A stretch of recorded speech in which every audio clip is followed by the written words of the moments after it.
पुराणों के अनुसार पूर्व काल में शिलाद नाम के एक ऋषि मुनि थे। वो ब्रह्मचारी थे।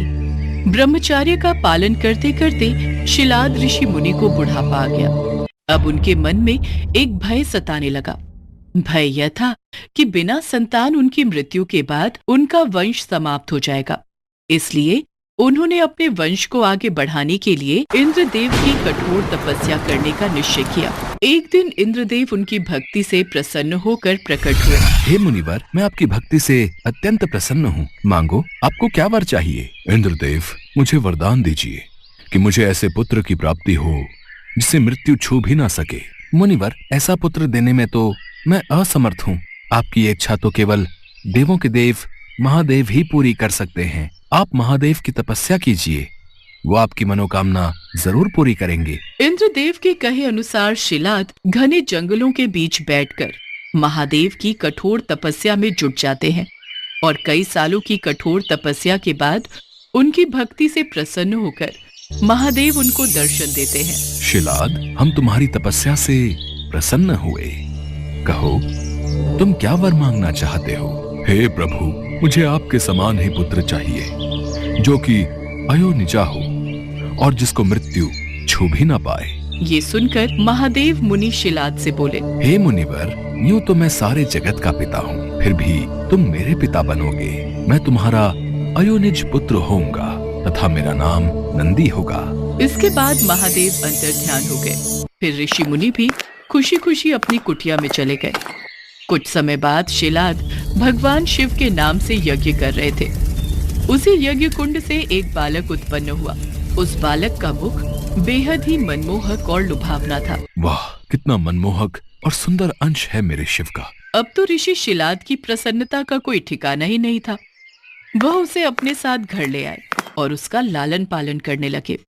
देखते ही देखते नंदी बड़ा हो गया। 5 साल का होते ही शिलाद मुनि ने नंदी को संपूर्ण वेदों और अन्य शास्त्रों का भी अध्ययन करवाया। और फिर जब वो 7 वर्ष का हुआ तो एक दिन ऋषि शिलाद के घर मित्र और वरुण नाम के 2 सन्यासी आए। ऋषि शिलाद की आज्ञा से नंदी ने दोनों सन्यासियों का खूब आदर सत्कार किया, उन्हें भोजन कराया। खाइए मुनिवर, खाइए। अगर आपको किसी और चीज की भी आवश्यकता है तो मुझे बताइए। नहीं नहीं, हमारा पेट भर गया। हमें और कुछ नहीं चाहिए। आपका बहुत बहुत शुक्रिया। ऋषि शिलाद के घर मिले इस सेवा भाव से दोनों सन्यासी अत्यधिक प्रसन्न हुए। जाने से पहले दोनों सन्यासियों ने शिलाद ऋषि को लंबी उम्र और खुशहाल जीवन का आशीर्वाद दिया और नंदी को बिना आशीर्वाद दिए ही जाने लगे। अगर आप बुरा न मानो तो मैं ये जान सकता हूँ कि आपने मुझ बूढ़े को तो आशीर्वाद दे दिया, लेकिन मेरे बेटे नंदी को नहीं।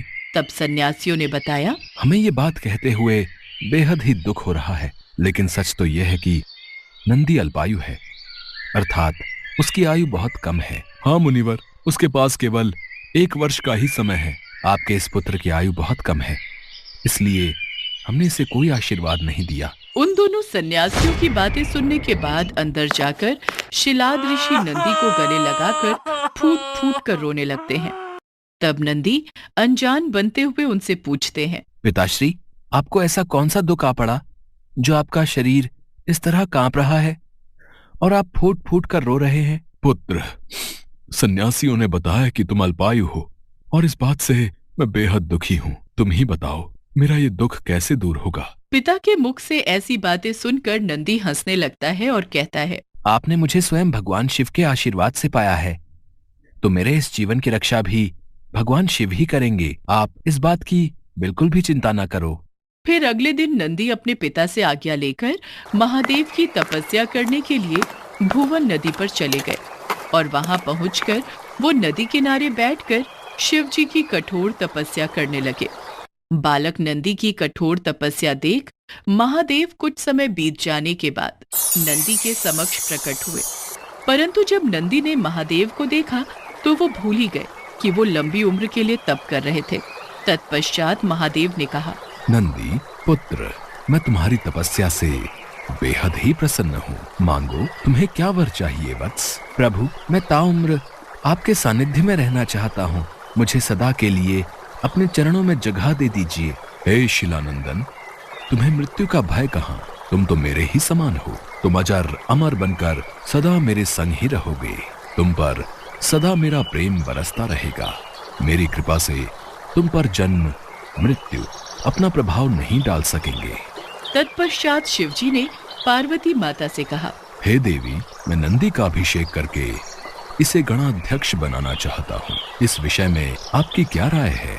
महादेव, आप नंदी को गणाध्यक्ष पद प्रदान कर सकते हैं, क्योंकि परमेश्वर यह शिलानंदन मेरे लिए पुत्र सरीखा है। इसलिए नाथ, ये मुझे बहुत ही प्यारा है। महादेव ने अपने अतुल बलशाली गणों को बुलाकर उनसे कहा, गणनायकों, आज से ये नंदीश्वर तुम लोगों का स्वामी होगा। मैं धन्य हो गया प्रभु, मैं धन्य हो गया। इस प्रकार नंदी के समर्पण से प्रसन्न होकर भगवान शिव ने नंदी को पहले अपने गले लगाया और उन्हें बैल का चेहरा देकर उन्हें अपने वाहन, अपने गुणों में सर्वोत्तम के रूप में स्वीकार कर लिया। और तभी से शिव जी की मूर्ति के साथ नंदी की प्रतिमा भी स्थापित की जाती है। ऐसा माना जाता है कि शिव जी तो हमेशा ध्यान में लीन होते हैं, वो हमेशा समाधि में रहते हैं। इसलिए नंदी के कानों में बोलकर उनके भक्तों की आवाज उन तक नंदी ही पहुंचाते हैं।